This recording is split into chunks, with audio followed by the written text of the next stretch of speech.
Pia Wurtzbach defended you? Exactly, si Pia. I messaged her nga eh. Okay. Kwento.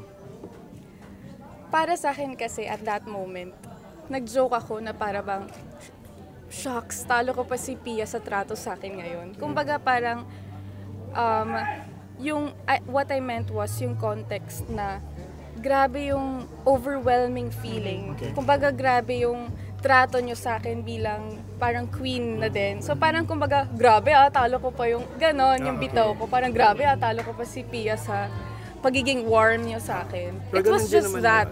It was taken out of context. Yes, it was taken out of context. And nung nabalitaan ko nga, nung nabasa ko nga, parang natawa na lang ako. Parang really?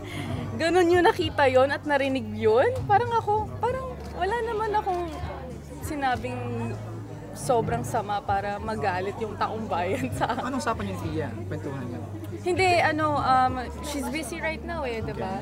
Tapos, I asked some of my friends, na friends din niya, to extend my gratitude. Kumbaga parang, of course, ang sweet nga niya to tweet that. Kasi parang, kung siya nga nakita niya na as a joke yun eh, bakit parang other people won't see that as a joke too? Jess, how do you handle doon sinasabing ang bilis na baki ng ulo, yung mga bang, paano mo ina-handle yung mga ganong paratang sa'yo ng mga tao? Alam mo, yun din yung naisip ko kasi parang sa pagkakaalam ko, hindi ako nagmayabang. Pangalawa, wala naman akong nilait na tao o kaya minaltrato. Pero siguro for me, why do people hate others who are just so confident with themselves?